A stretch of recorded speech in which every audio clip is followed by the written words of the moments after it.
चांद था, ये तो 2 दिन का है, तो इसका मतलब हमने गलत रख लिया रोज़ा। या कोई कहे जनाब ये तो मुझे आज 14वीं का चांद लग रहा है, तो ये कहा गया है कि कोई शरई अलामतें, ये शरई हुज्जत नहीं है। हाँ, अगर उस बंदे को खुद यकीन पैदा हो गया है इसको चांद को देख के कि नहीं वाकई आज 14वीं था, तो इसका मतलब है मैंने जो रोज़े शुरू किए सही थे, या मसलन 1 दिन पहले शुरू कर लिया, तो अगर खामनाई का मसला ये फरमाते हैं अगर उसको यकीन हो गया है तो वो अपने यकीन पर अमल कर सकता है। लेकिन ज़ाहिर है दूसरों के लिए वो हुज्जत नहीं है, वो खुद उसके लिए तो हो सकता है क्योंकि उसको इल्म और यकीन कहता है मैंने पैदा कर लिया है। तो ज़ाहिर जब किसी ने इल्म और यकीन पैदा कर लिया हो तो वो उसकी ज़ात के लिए तो हुज्जत हो सकता है, दूसरों के लिए हुज्जत नहीं हो सकती। मेरा आखिरी सवाल माना ये है कि अगर ये करीबी ममालिक हैं यूरोप, क्योंकि हम इंग्लैंड में रहते हैं ज़्यादातर, और जो करीबी ममालिक कहते हैं कि ये मराकश है, तो अगर वहाँ पे ऐलान हो जाए कि ईद का, और गवर्नमेंट भी उनकी जो है वो इतनी अच्छी ना हो, मतलब वो जाबिर हुकूमत हो, लेकिन फिर भी ऐलान कर दें कि ईद है, और आप उनको भी फॉलो कर सकते हैं फिर? जी, अगर वो कहते हैं कि आपका वो जो इसमें भी है ना वो तूल बलद और अर्ज़ बलद वगैरह, वो अगर वो एक ही हो आपका उफक, और तो आपको इत्मीनान भी पैदा हो गया कि नहीं गलत ऐलान नहीं किया होगा, ठीक ही है। क्योंकि अक्सर ये है कि अगर बाज़ दफ़ा होते हैं हाकिम मुसलमानों मुल्कों में, खुद तो उनका किरदार करैक्टर ऐसा तो नहीं होता, लेकिन उन्होंने कमेटियाँ बनाई होती हैं, उलमा बैठे होते हैं, वो देखते हैं कि रोज़े हलाल कमेटियाँ बनी जैसे पाकिस्तान में बनी हुई है, हाँ बनाते हैं। तो अगर उनके ऐलान पर इत्मीनान पैदा हो जाए कि ठीक है तो अमल किया जा सकता है। जी, बहुत बहुत शुक्रिया मौलाना साहब। हमारे पास अभी चंद ही मिनट हैं, तो मैं चाहूँगा कि आप सूरह इन्ना अंज़लना की थोड़ी फजीलत अगर बता सकते हैं थोड़े 3-4 मिनट में, तो मैं आपका बहुत मशकूर होगा। जी, मेरा ख्याल है कि अगर आप 3-4 मिनट रहते हैं तो फिर मेरे ख्याल से फितरानों के मसाइल जो और भी हैं, चलिए आप बयान कर दें। कोई आज फिर बयान करते हैं। ऐसा है कि फितराना कम से कम कितना दिया जाएगा, ज़्यादा से ज़्यादा कितना दिया जाएगा। मसलन बाद लोग होते हैं कि वो उन्होंने मसलन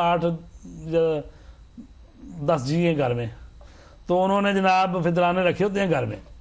अब जो घर में काम करने वाली आई उसको भी एक फितराने के पैसे उसको दे दिए, दूसरी भाई कोई जनाब झाड़ू फेरने वाली आई उसको भी दे दिए, कोई मसलन वैसे कोई फ़कीर नहीं आ गई गुजरती हुई उसको भी एक फितराना दे दिया। तो ये इस तरह से वो फितराने यानी सारे राज़ी भी हो जाए।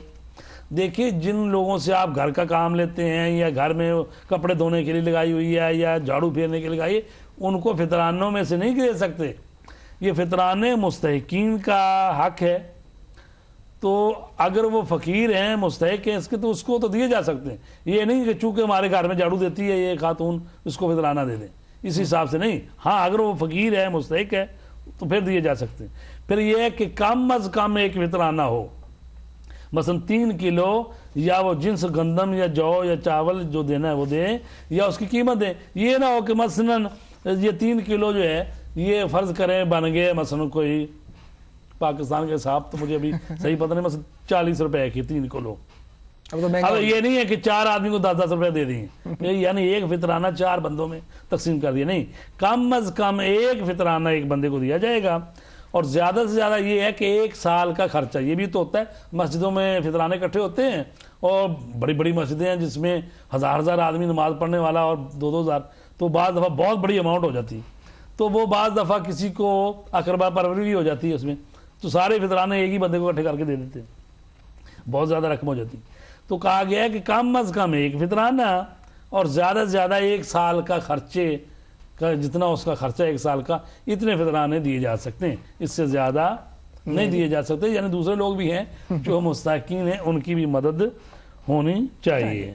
मतलब मेरे ख्याल में आखिरी सवाल अगर मैं ये करूँगी, बिन बुलाए मेहमान का फितराना भी देना पड़ता है? ऐसा है कि जो अगर बिन बुलाया मेहमान जो है वो आपके घर में आ गया है अफ्तार से पहले, जी गुरूब आफ्ताब से पहले आ गया है, और आपने उसको कबूल भी कर लिया, आपने उसको घर में रिस्पेक्ट दी, बिठाया, आप उसको रोज़ा खिलवाएंगे ये ठीक है, तो इस सूरत में तो उसका फितराना बनता है, दे दें।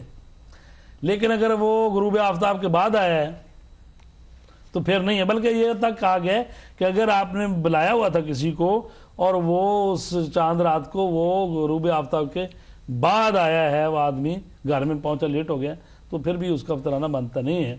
हाँ जी। और इसी तरह एक और मैं मसला बता दूं कि बाज़ दफ़ा लोग जो है ना मस्जिदों में अफ्तारियाँ देते हैं और वो आखिरी दिन वाली कोई अफ्तारी देने वाला होता नहीं। वो कहते हैं कि अगर अफ्तारी दी तो जितने लोग खाएंगे सबका وہ پڑ جائے گا ہمیں فطران نہ پڑ جائے.